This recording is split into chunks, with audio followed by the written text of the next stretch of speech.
A girl steals a wallet just to survive. But seconds later, the entire street goes silent. Cars stop. Men in black suits step out. And someone whispers, "Sir, we found the one who touched your wallet." Her hand starts shaking. Because this is not just any wallet.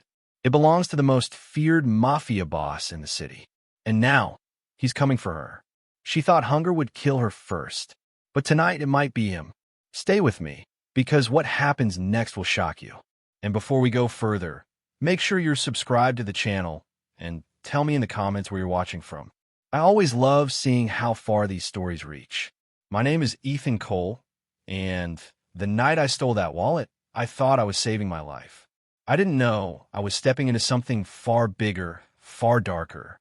And I definitely didn't know that one small mistake would put me face to face with the most feared man in the city.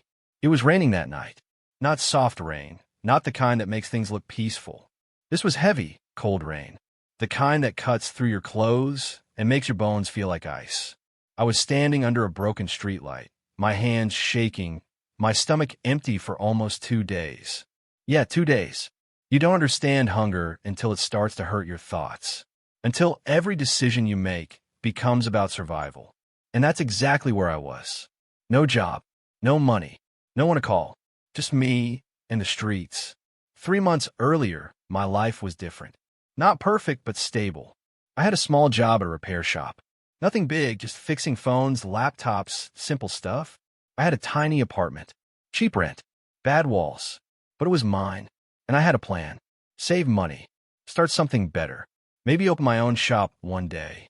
But life doesn't always care about your plans. One mistake. That's all it took. It started with a guy named Marcus. He came into the shop one day, acting friendly, talking big. He said he had business opportunities. Easy money. Quick work. No risk. Yeah, I know. I should have walked away right there. But when someone offers you money and you're already struggling, you listen. That was my first mistake. At first, it was small things. Delivering packages. No questions asked. Just take it from one place, drop it at another. Cash in hand. Fast. Easy. Too easy. But I didn't think much about it. I just needed the money. Rent was due. Bills were stacking. And I told myself, it's just deliveries. Nothing serious. Nothing dangerous. Then one night, everything changed. Marcus gave me a different job. He said it was important. Just one drop, he told me. But this one you don't mess up. That should have been my warning. But again, I didn't listen. The location was different. Not the usual quiet streets. This was downtown. Expensive area. Big buildings. Luxury cars. The kind of place I didn't belong. I remember feeling out of place the second I got there. Like everyone could see, I wasn't supposed to be there. But I kept walking. Because I needed that money.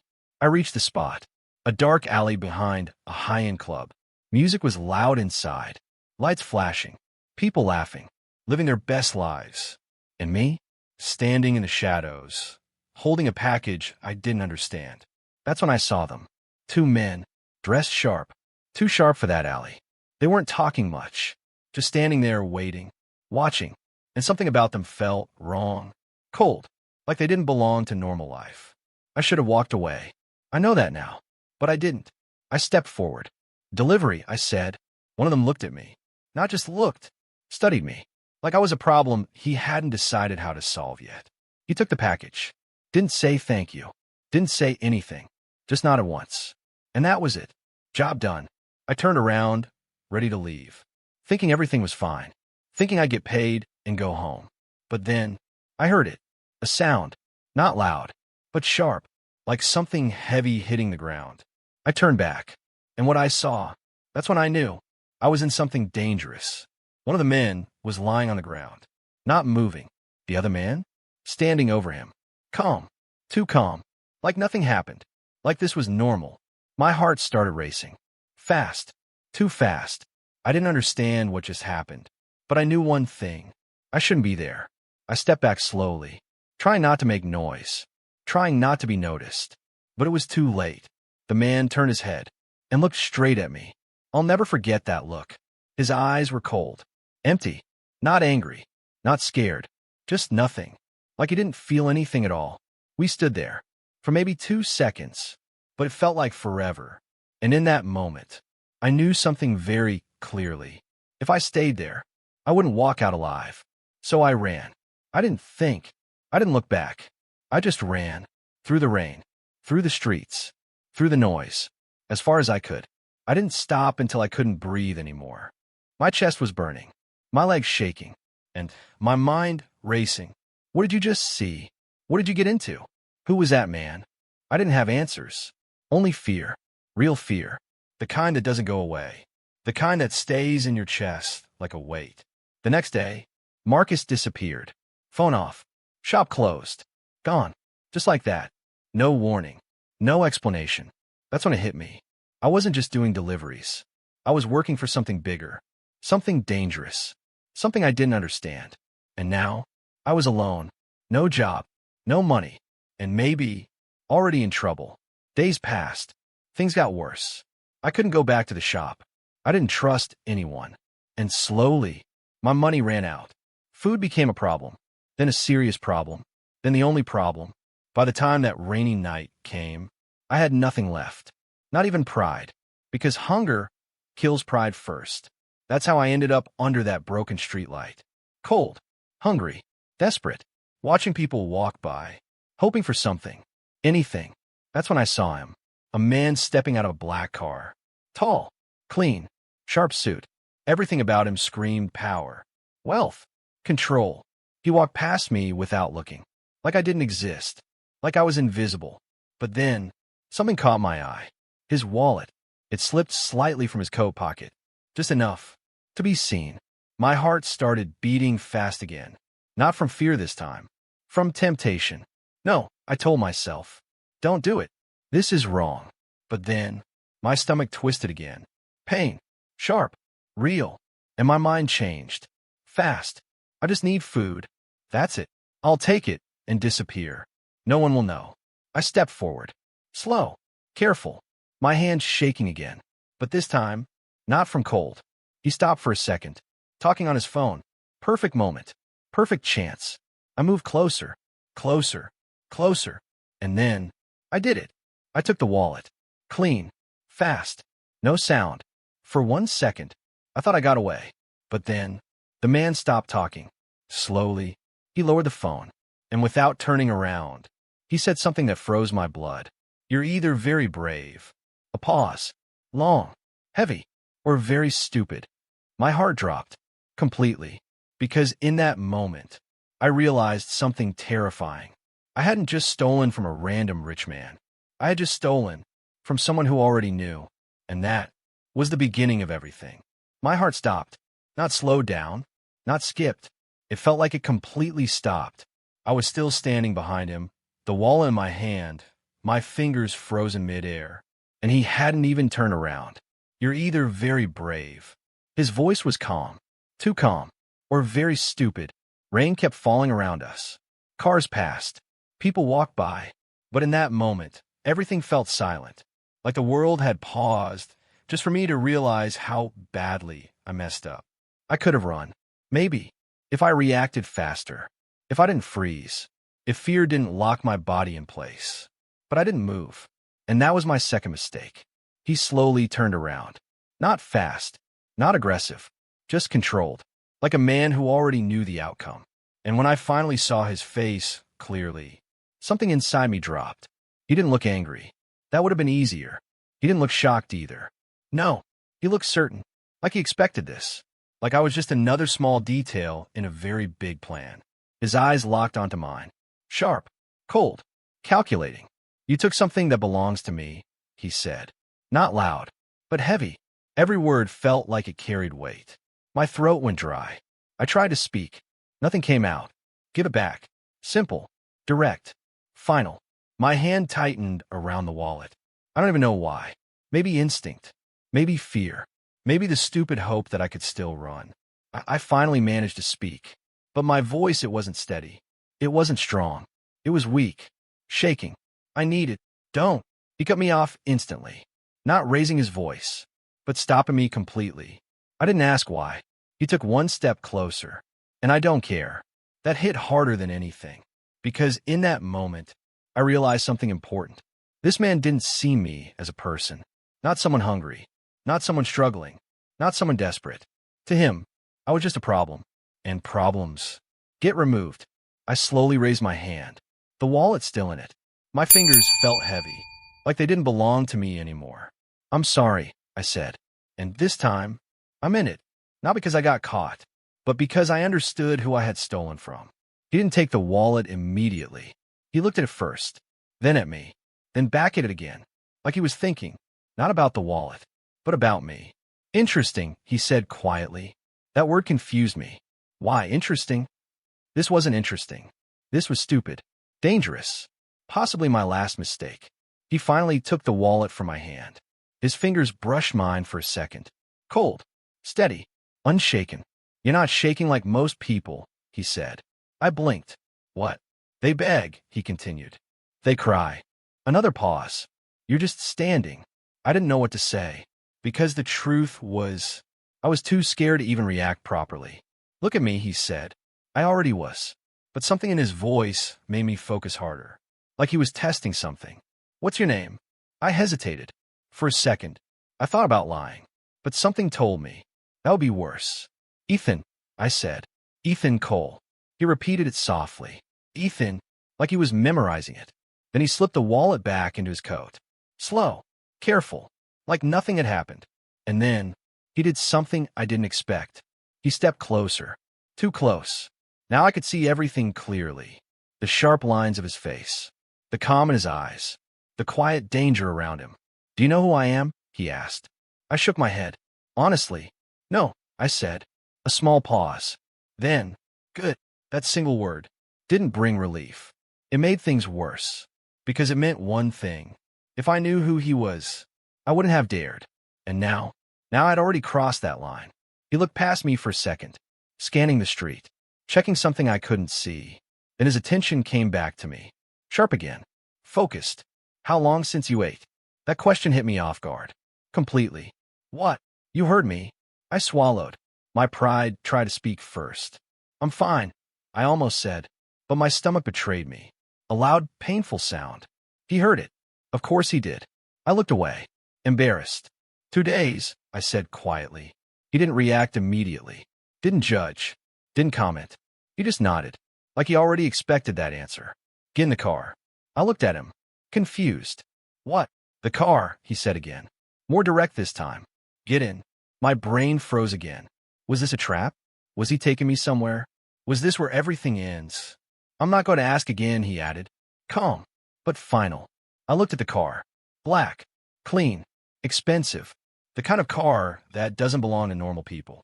Then I looked back at him, and in that moment, I had to make a choice. Run, or trust the most dangerous man I had ever met. Yeah, not a great set of options, but something strange happened in my mind. A thought. Simple. Clear. If he wanted you dead, you'd already be dead. That thought changed everything. Slowly, I walked toward the car. Every step felt heavy, like I was walking deeper into something I didn't understand. I opened the door, sat inside. The leather seats were warm, soft, clean, everything I wasn't. He got in after me. Driver's seat. Started the engine. No more words. No explanation. The car moved. We drove through the city. Lights passing by. Reflections on the glass. Rain still falling. I didn't speak. He didn't speak. But the silence was loud. My mind was racing. Questions. Fears. Thoughts that didn't make sense. Where are we going? I finally asked. He didn't answer immediately. Then, to see what you're worth. My chest tightened. What does that mean? He glanced at me. Just for a second. It means Ethan. A pause. Small. Controlled. You just stepped into a world you can't walk out of anymore. And in that moment, sitting in that car, with that man, driving into the unknown, I realized something terrifying. Stealing that wallet wasn't my worst mistake. Getting caught wasn't even close. The real mistake was surviving that moment. Because now, he was interested in me. And in his world, that was far more dangerous than death. I didn't speak again. Not because I didn't have questions, but because I knew he wouldn't answer them. Not yet. The car kept moving. Faster now, leaving behind the crowded streets, the noise, the people. Soon, the city started to change. Buildings got taller, cleaner, brighter. Everything looked expensive. Then we turned into a private road. No traffic, no noise, just silence and security. A large gate stood in front of us. Black, solid. Two guards stepped forward, both dressed in dark suits, both watching carefully. One of them leaned down toward the driver's window. Then he saw the man beside me, and instantly, his posture changed. "Sir," he said, respectful, sharp, no questions, no checks, no delay. The gates opened immediately. That's when it hit me. Hard. Whoever this man was, he didn't just have money. He had power, real power. We drove inside, and what I saw next didn't feel real. It wasn't just a house. It was a mansion. Massive, cold, perfect. Lights lined the pathway. The building stood tall, like something out of a movie. Glass, stone, steel, everything precise, everything controlled. And suddenly, I felt smaller than ever. What am I doing here? I thought. The car stopped. For a second, neither of us moved. Then he spoke. "Get out." Simple, direct. I opened the door slowly, stepped outside. The air felt different here. Cleaner, colder. The guards were still watching. Not just him, me. Not curious, not confused. Careful, like I didn't belong here. And they knew it, because I didn't. He stepped out of the car, straightened his coat slightly. "Come as always. Follow me." And just like that, I did. We walked toward the entrance. Large glass doors opened automatically. Inside, everything was silent. No music, no noise, no chaos. Just order. The floors were polished. Walls clean. Minimal design. But expensive. Very expensive. A woman stood near the entrance desk. Dressed formally.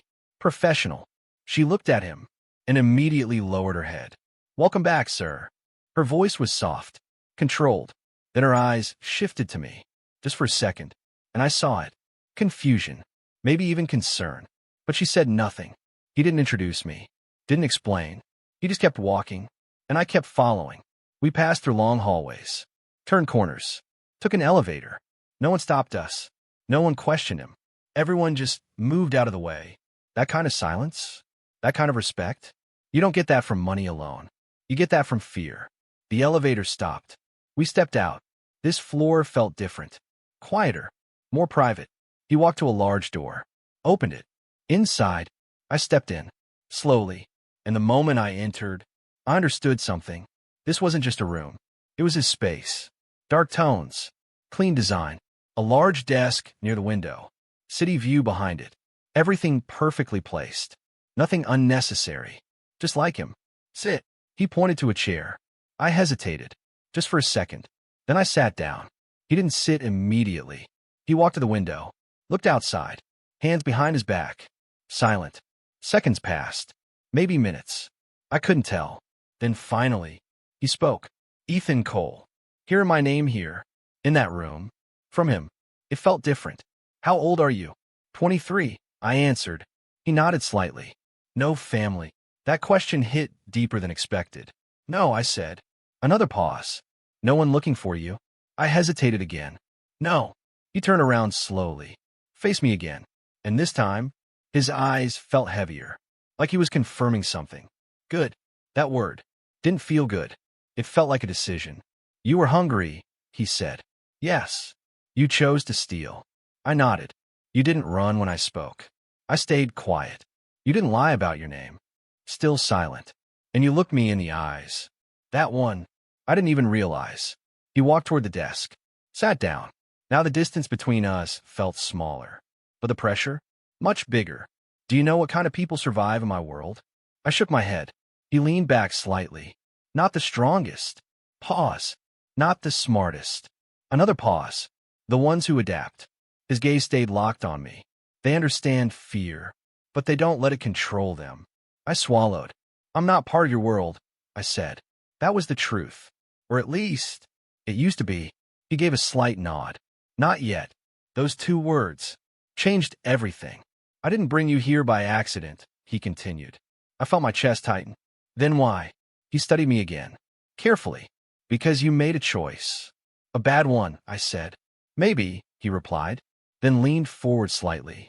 But sometimes, bad choices reveal useful people. I didn't like how that sounded. Not all. What do you want from me? I asked. Straight. Direct. For the first time, a small change appeared on his face. Not a smile. Not emotion. Interest. I want to see. He paused. If you're worth keeping alive. My heart dropped again. There it was. Clear. Honest. Dangerous. This wasn't kindness. This wasn't help. This was a test. And I was already inside it. And if I'm not? I asked. Silence. Then, you won't leave this place. No emotion. No hesitation. Just truth. My hands clenched slightly, but I kept my face steady. Because now I understood something very clearly. Panic wouldn't save me. Begging wouldn't save me. Running definitely wouldn't save me. Only one thing might. Proving him right. Or wrong. I'll do whatever you want, I said. And the moment I said that, I knew there was no going back. He watched me carefully, like he was measuring every word.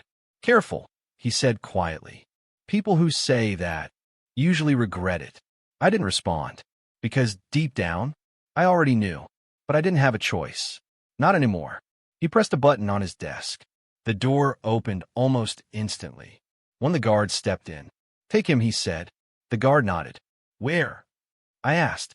He looked at me one last time and said something that sent a chill down my spine. Let's find out what you survive. And just like that, I was taken out of the room, deeper into a place where people like me were never meant to go. They didn't say a word to me. Not the guards. Not the man walking behind me. No instructions. No explanation. Just movement. Forward. We went down another hallway. Then another. Then an elevator. This time going down. I could feel it. The deeper we went, the colder it got. Not just temperature. Atmosphere. Like the air itself was heavier. The elevator doors opened. And the moment I stepped out, I knew this place was different. No luxury here. No clean design. No glass walls or expensive furniture. Concrete. Metal. Dim lights. This was the part of the building no one talks about. The real part. Move, one of the guards said. First word I heard from them. Cold. Flat. I walked. Tried to stay calm. Trying to think. What is this place? What are they going to do? What does test even mean? We stopped in front of a metal door. Thick. Heavy. One guard unlocked it. Opened it. Inside. I stepped in. The door shut behind me. Loud. Final. And just like that, I was alone. The room was simple. Too simple. Concrete walls. No windows. One light above. And something else. A man. Sitting on the floor. Back against the wall. Head down. He didn't move at first. Then slowly, he lifted his head. His face looked tired. Bruised. Not fresh, but not old either. His eyes met mine. And instantly, I understood something. He wasn't here by choice. Just like me. New one? He asked quietly. I didn't answer. Didn't know what to say. He gave a small, tired smile. Yeah, I remember that look. What look? I asked. The I shouldn't be here look. He wasn't wrong. What is this place? I asked. He laughed softly.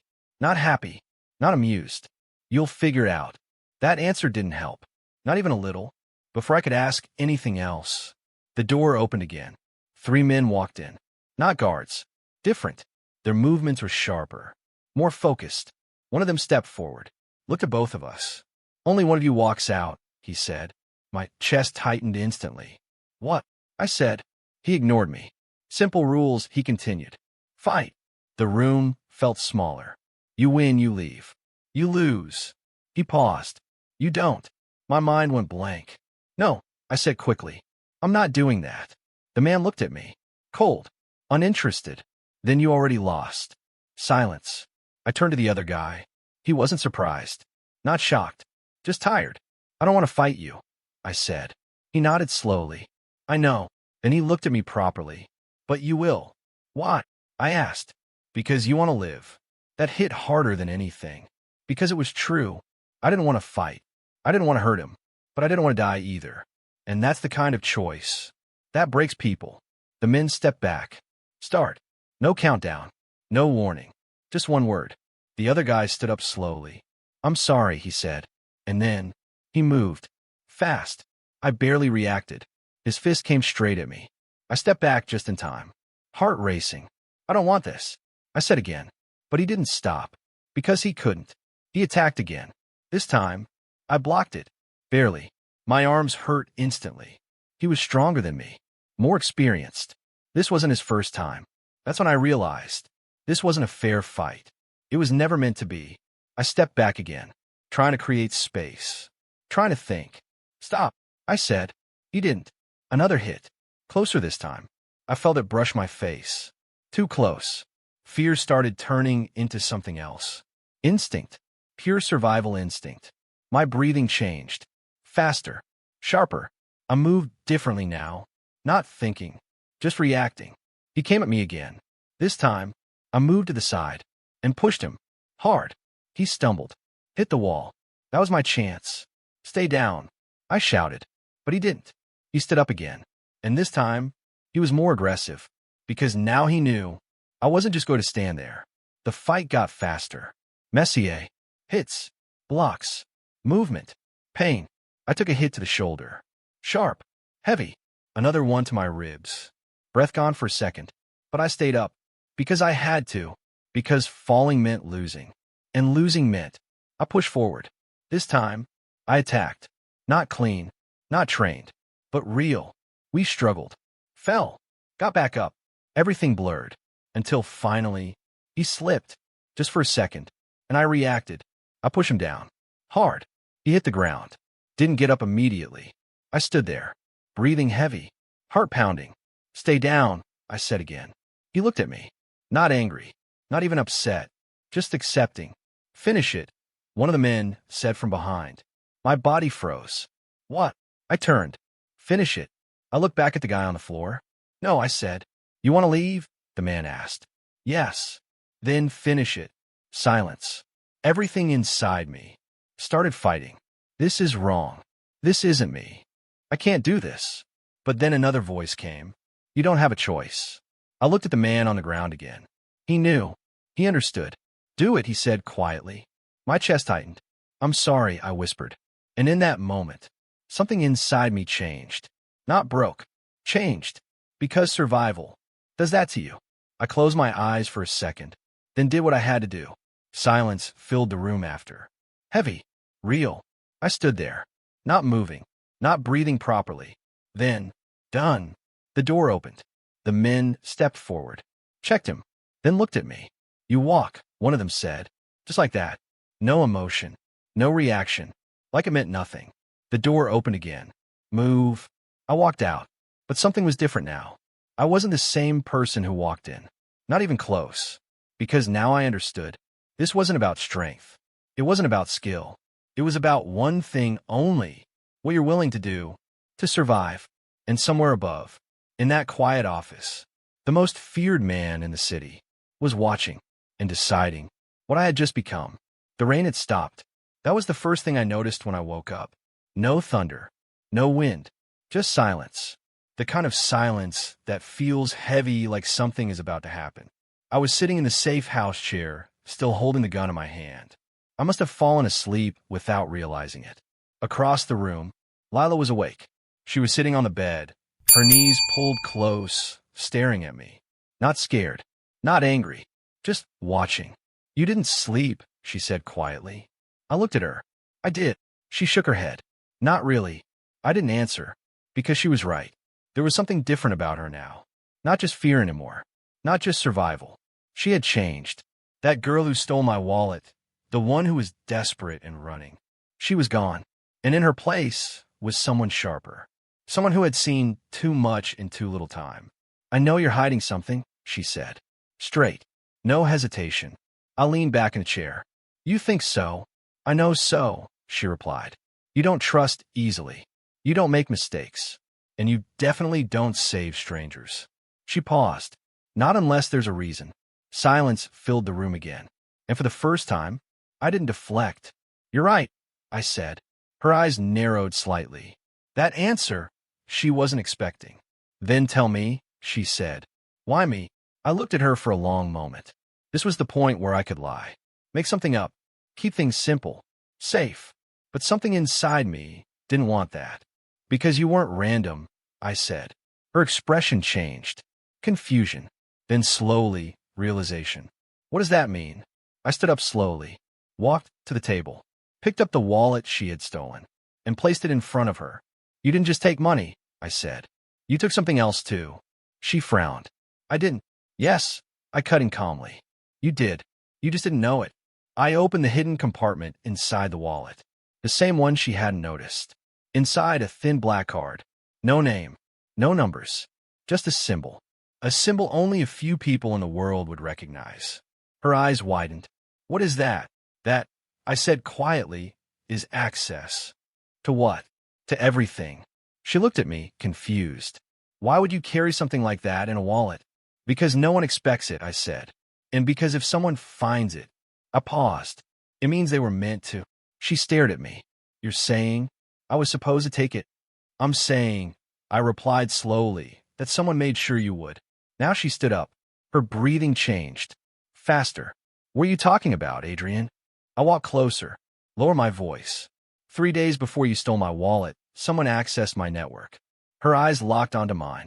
Not hacked. Not attacked. Accessed. I continued. Clean entry. No trace. No damage. Just observation. And then, I said, you showed up. Silence. Heavy. Uncomfortable. You think I did that? She whispered. No, I said. I think someone used you. Her face went pale. That's crazy. Is it? I said. You just happened to be in the right place. At the right time. You just happened to pick the one wallet in the entire city that matters. I leaned closer. And you just happened to survive long enough to get here. She stepped back, shaking her head. No, I didn't plan this. I know, I said calmly. That's what makes it worse. She turned away from me, hands on her head, trying to process. This doesn't make sense. It will, I said. Soon. She looked back at me, fear in her eyes now. But if someone set this up, she swallowed. What do they want? I didn't answer right away, because I already knew, and saying it out loud would change everything. They want you, I said finally. The room felt colder, even without the storm. Why me? She whispered. Because you're invisible, I replied. No records, no connections, no one looking for you. I stepped closer, perfect for moving something without anyone noticing. She looked at the black card again, then back at me. Or someone. Now she understood, and that realization hit hard. I'm not part of this, she said quickly. I didn't ask for any of this. I know. Then let me go, she said. Right now, before whoever is behind this comes. I looked at her, really looked at her, and for the first time, I hesitated, because letting her go would be the smart move, the safe move, the logical move, but something inside me refused. If you leave, I said quietly, you won't make it 1 hour. She didn't respond, because she knew I was right. They're already watching, I continued. They've already made their move. You walking out that door alone. I shook my head slightly. That's exactly what they want. Tears filled her eyes. So what do I do? And that question, that one simple question, carried more weight than anything else. Because now, she was part of this, whether she wanted to be or not. I took a slow breath, then said the only thing that made sense. You stay with me. She froze. You said you don't trust anyone. I don't. Then why? Because whoever is coming for you. I paused. They're not afraid of me. Her eyes widened. And that means... I looked straight at her. Voice low. Controlled. Dangerous. They're powerful enough to try. And that was the moment everything changed. Not when she stole my wallet. Not when we ran. Not even when they found us. But right here, when she realized she wasn't just running from danger anymore. She was standing in the middle of it. And me? I wasn't just protecting her anymore. I was choosing a side. And once you do that in my world, there is no going back. I didn't sleep again. Not even for a second. Because when you feel it, you don't ignore it. And I felt it. That pressure. That shift in the air. The kind that only comes when powerful people start moving. Lila noticed it too. She didn't say anything at first, but I could see it in the way she kept looking at the windows. The way her hands stayed close to her body. The way her breathing wasn't steady anymore. You said they're coming, she finally whispered. I nodded once. They are. When? I looked at my watch, then back at her. Soon. That word. It did something to her. Because soon doesn't give you time to prepare. It only gives you time to panic. But she didn't panic. Not this time. Tell me what to do, she said. Clear, focused, different. And right there, I knew something had changed again. She wasn't the same girl who ran through the rain anymore. She was learning. Fast. First, I said, you stop thinking like a victim. She frowned slightly. What does that mean? It means, I continued, you don't wait for things to happen to you. You move before they do. She nodded slowly, taking it in. Okay, then what's the next move? I walked to the table, opened a hidden panel under it, pulled out a small black case, set it down in front of her. Open it. She hesitated for half a second, then did it. Inside was a phone, a gun, and a folded map. Her eyes moved between them. You're giving me a gun? I'm giving you a chance, I said. She looked at the weapon again, then back at me.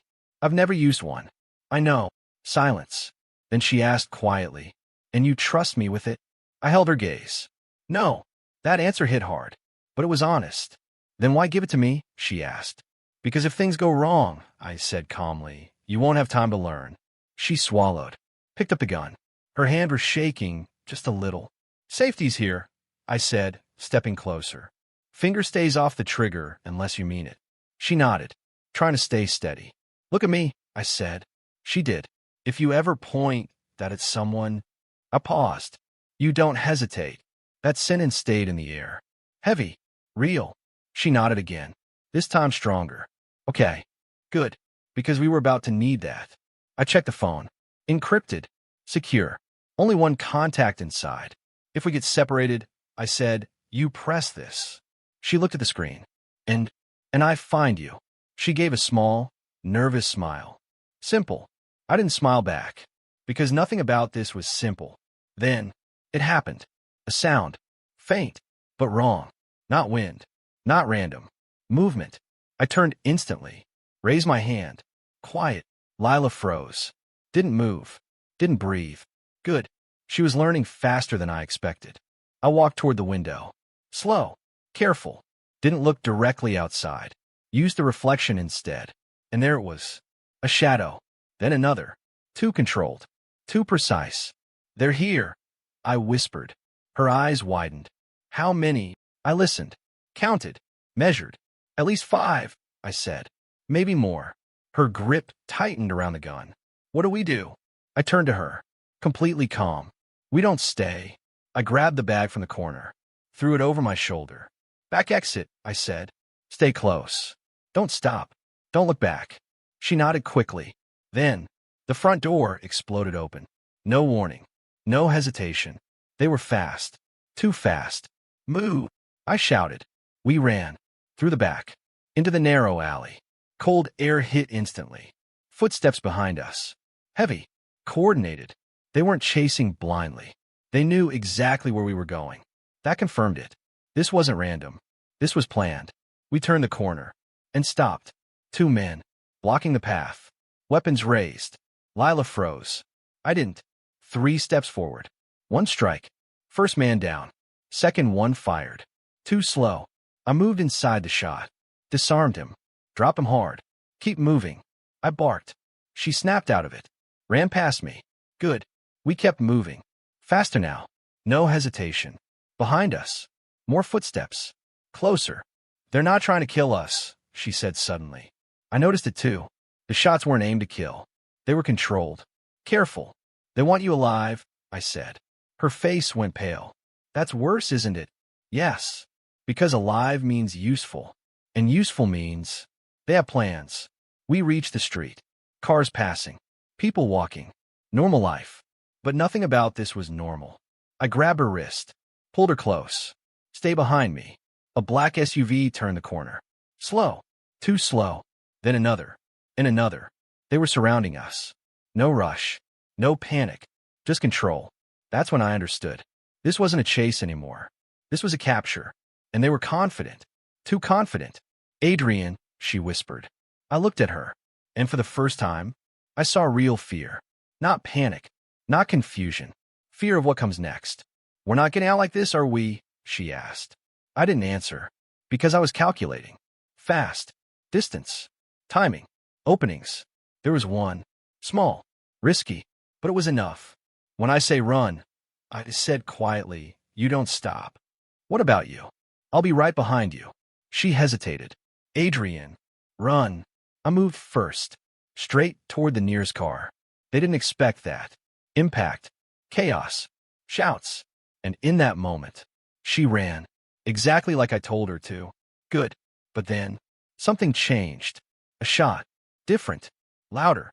And suddenly, she stopped. I turned and saw it. A laser on her chest. Sniper. Hidden. Watching. Waiting. Don't move. I shouted.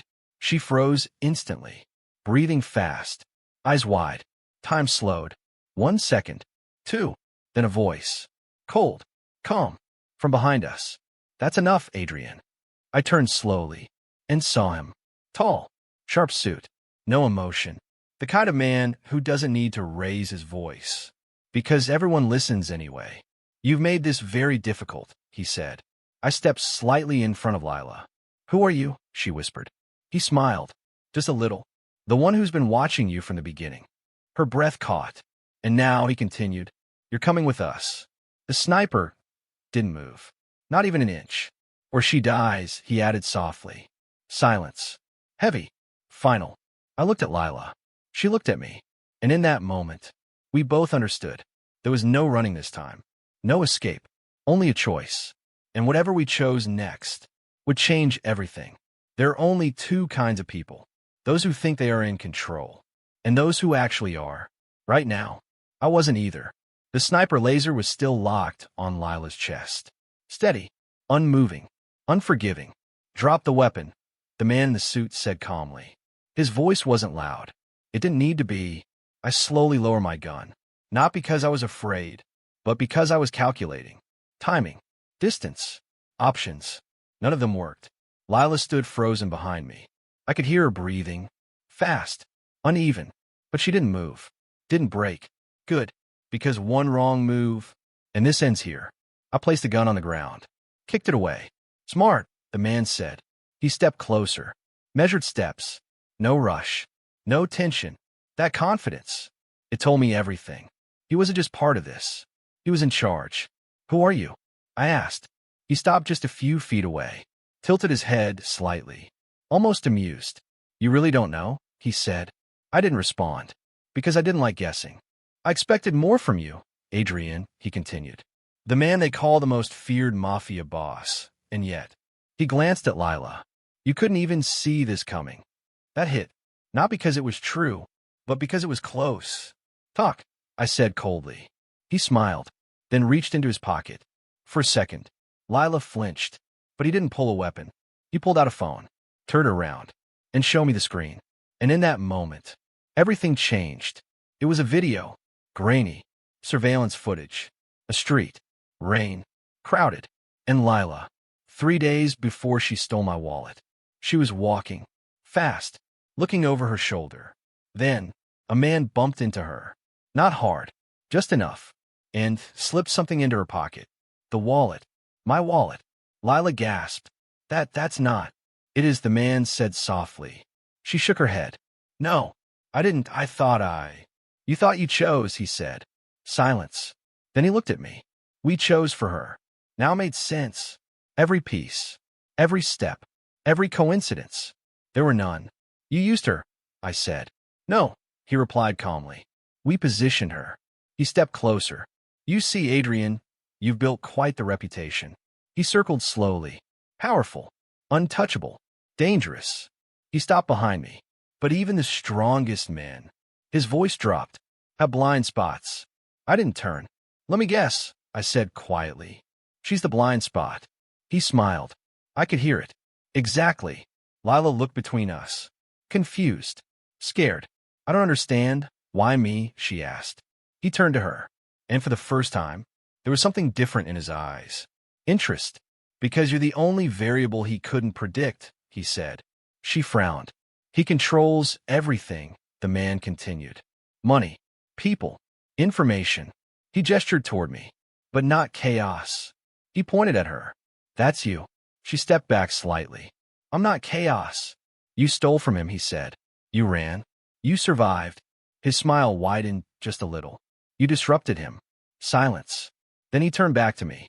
and disruption is the first step to collapse. Now I understood. Fully. This was never about the wallet, I said. No, he replied. It was about breaking you. The words landed hard.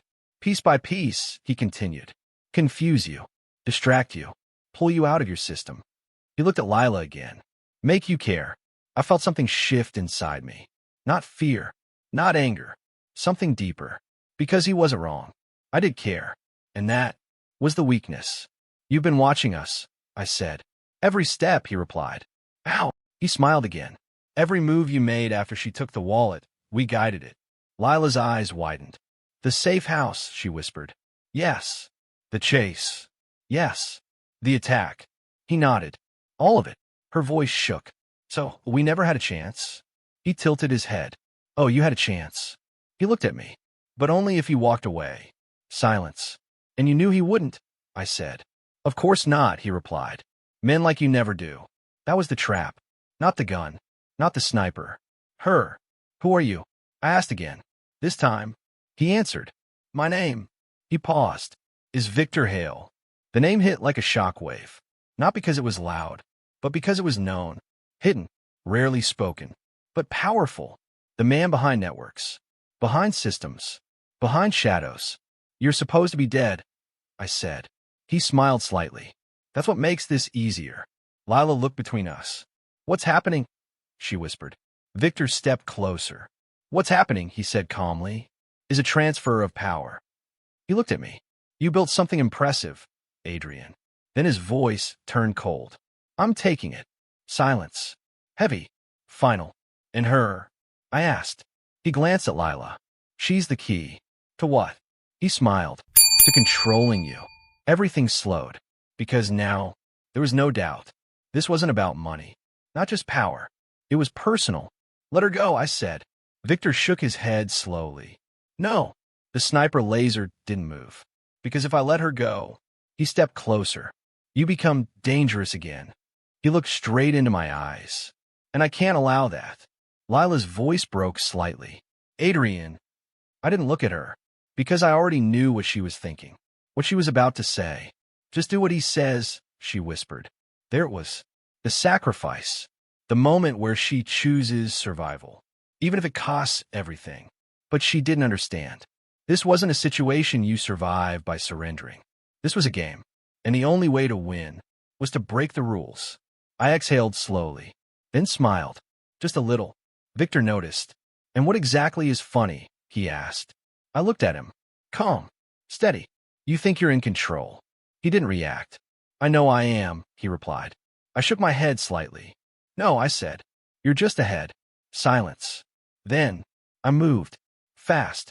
Not toward him. Not toward the gun. Toward her. The one thing he didn't expect. And in that split second, everything exploded into chaos. This is where it all ends. You think the final moment of a story is loud. Explosions. Screams. Chaos. But you're wrong. The real ending? It's quiet. It's a single decision. A single move. And everything after that is just consequence. The second I moved, time didn't slow down. It disappeared. No thinking. No hesitation. Just instinct. I grabbed Lila. Pulled her down hard. Right as the shot fired. The bullet cracked through the air. Missed her by inches. Chaos exploded. Shouting. Running. Guns raised. Victor stepped back instantly. Not surprised. Not panicked. Prepared. Of course he was. Take them, he ordered. But it was already too late. Because I wasn't playing his game anymore. I changed the board. Smoke. A small device hit the ground. And the street filled with thick gray fog. Not random. Not panic. Planned. Lila coughed beside me. Adrian. Stay low. I snapped. I grabbed her hand. Pulled her through the smoke. Fast. Blind. Behind us. Gunshots. Confusion. Orders being shouted. Victor's voice cut through it all. Cold. Sharp. Find them. But he couldn't see us anymore. And that was the first mistake he made. We ran. Through the alley. Across the street. Into the narrow gap between buildings. Lila stumbled. Almost fell. I caught her. Didn't stop. Keep moving. I said. I can't. Yes, you can. Because now, stopping meant losing. And losing meant there was no next step. We pushed forward, harder, faster, until finally, we reached it, the old subway entrance. Abandoned, hidden, forgotten, but not by me. We slipped inside, dark, cold, silent. The noise outside faded. For a moment, we were alone again. Lila collapsed against the wall, breathing hard. What just happened? I didn't answer right away, because I was listening, waiting, making sure we weren't followed. Seconds passed, then a full minute. Nothing. Good. We bought time, I said. She looked at me, still shaken. Time for what? I stepped closer.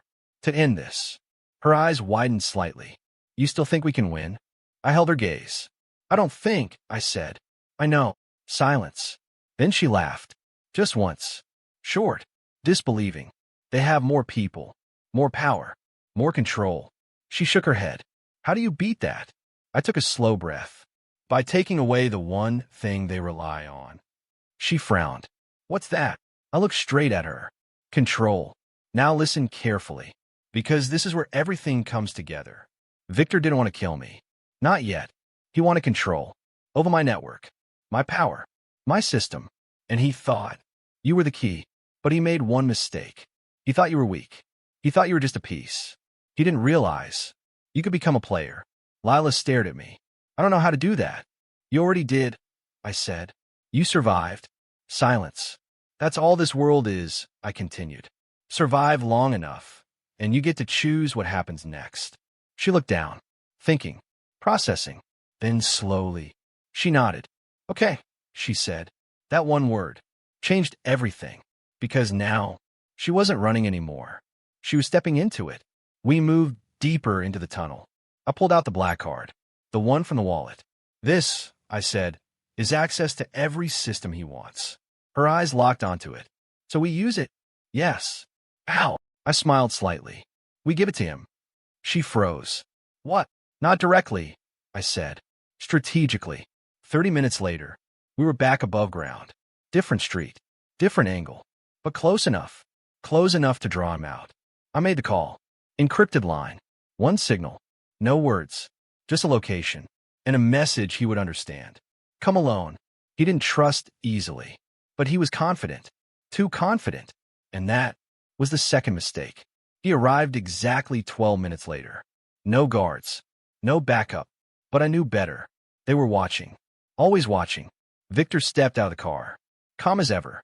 You're predictable, he said. I stepped forward. And you're late. His eyes moved to Lila, still standing beside me. Not behind me. That mattered. You brought her, he said. I told you I would, I replied. Silence. Then I held up the black card. This is what you want. His eyes sharpened. Yes. I stepped closer. Then take it. For the first time, he hesitated. Just slightly. Because something felt wrong. But not enough. He reached out. And in that exact moment, Lila spoke. You're not in control anymore. Victor paused, looked at her, and that was the moment he lost. Because distraction is all it takes. I moved. Fast. Precise. One strike. The car dropped. Second move. Victor hit the ground. Not dead, but finished. Completely. Sirens in the distance. Louder now. Closer. Because while he was playing his game, I had already called in the final move. Authorities. Real power. The kind no one escapes. Victor looked up at me. For the first time, there was no control in his eyes. Just realization. You planned this, he said. I shook my head. No. I glanced at Lila. We did. Minutes later, it was over. Cars. Lights. Voices. Victor taken away. His network. Finished. And just like that, the man who thought he controlled everything had nothing left. The street grew quiet again. Lila stood beside me. Different now. Stronger. Not the girl from the rain. Not the girl who stole a wallet. Something else entirely. She looked at me. So, what happens now? I thought about it. Really thought. Then gave her the only honest answer. That depends on you. She raised an eyebrow slightly. Me? I nodded. You can walk away. Start over. Or, I paused. You can stay. Silence. Long. Real. Then she smiled. Not nervous. Not scared. Confident. I think, she said, I'm done running. And just like that, a A girl who stole a wallet to survive became something far more dangerous. She became someone who chooses her own fate. And me? I finally met the one person I didn't see coming. So that's how it all ended. A girl who once stole a wallet just to survive walked away stronger than anyone expected. And a man like me, who trusted no one, finally found someone worth trusting. In the end, it wasn't about power or money or control. It was about one choice, the choice to stop running and face everything. Because sometimes the person you think is the weakest becomes the most dangerous of all. If you enjoyed this story and want more powerful, emotional, and suspenseful stories like this, make sure you subscribe to the channel and don't miss the next one.